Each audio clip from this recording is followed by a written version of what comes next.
Les interviews d'attaque.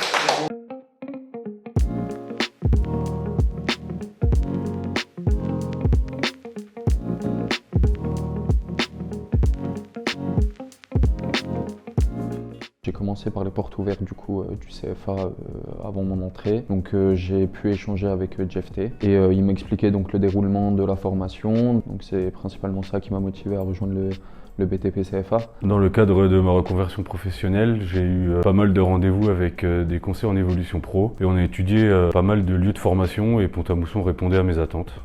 J'ai été conseillé par un de mes formateurs au BTP CFA de Pont-à-Mousson et j'avais l'envie de continuer mes études et en même temps d'être en alternance.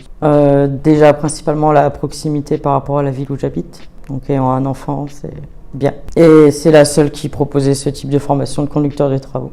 Je suis nouveau en France, j'avais fait une formation avant ici et du coup pour avoir un peu les langages techniques, je voulais faire une formation technique. C'est parce que c'était à proximité, premièrement. J'avais aussi vu sur les réseaux quelques annonces de formation sur le bâtiment. Avant tout, le fait de vouloir apprendre et le fait d'être dans une formation déjà qui n'est pas très loin de chez moi et aussi une formation où tous ceux de mon entreprise ont été et qui du coup m'ont fait partager ce que c'était que le CFA de Pont-à-Mousson.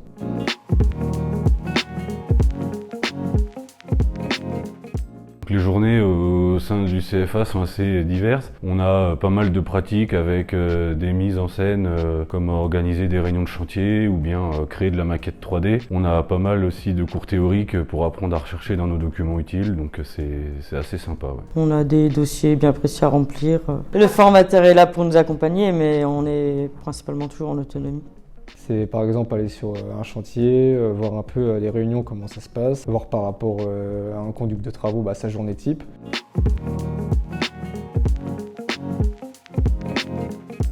Ça n'a rien à voir avec les travaux du coup, mais beaucoup de chantiers, réinsertion avec des enfants. Donc c'est pas des travaux TP comme je fais dans mon poste, mais j'interviens pour manager, pour faire en sorte que tout se passe bien.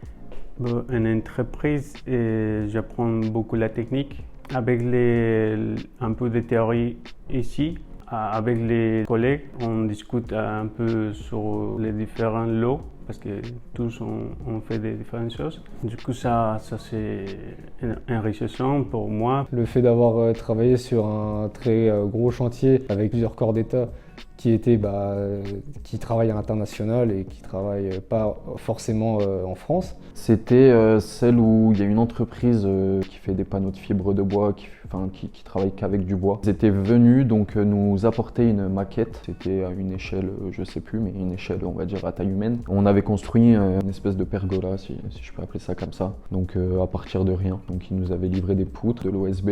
On devait construire cette petite maquette pour justement voir leurs matériaux, voir la facilité d'assemblage. Et puis ensuite on a du coup un représentant de l'entreprise qui est venu nous parler de tout ce qu'il faisait. Et je pense que pour le bâtiment de demain, le bois est une bonne solution. Du coup, en tant qu'apprenti, je trouve que toutes les journées sont intéressantes et enrichissantes. On en apprend tous les jours, aucune des journées se ressemble. En tant qu'apprenti, j'ai vécu pas mal d'expériences sympas. J'ai découvert la création de maquettes numériques. J'ai aussi découvert le monde du travail en tant que conducteur de travaux par le biais de plusieurs réunions, de visites de chantier. C'est tout nouveau et c'est enrichissant.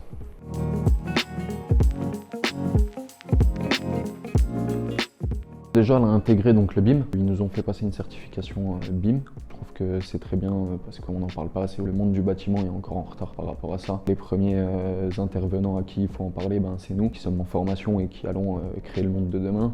Donc dans ma formation, on a les nouvelles technologies qui sont bien implantées. On a le hub qui est là, on a des tableaux tactiles, on a des logiciels de conception par informatique. Donc c'est cool, on a vraiment les moyens qui sont présents. Particulièrement en nous présentant de nouvelles technologies comme le hub tactile ou même les logiciels sur les ordinateurs. On utilise l'ordinateur en permanence, le hub tactile aussi, pour s'entraîner pour les présentations de chantier, les suivis de chantier, la gestion. Et à côté de ça, on a déjà utilisé un Trimble pour le TP à l'extérieur. Et j'utilise aussi des drones en collaboration avec d'autres collègues dans mon entreprise. Surtout les logiciels, ils sont installés dans les PC, du coup on peut l'utiliser librement. Alors ils ont intégré la nouvelle technologie avec le hub tactile, comme un plan, mais là au moins on peut l'utiliser vraiment partout. Et puis il est franchement simple d'utilisation.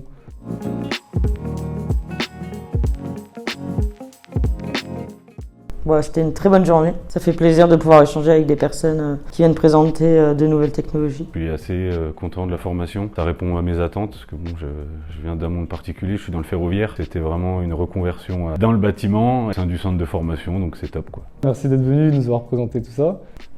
Hub tactile.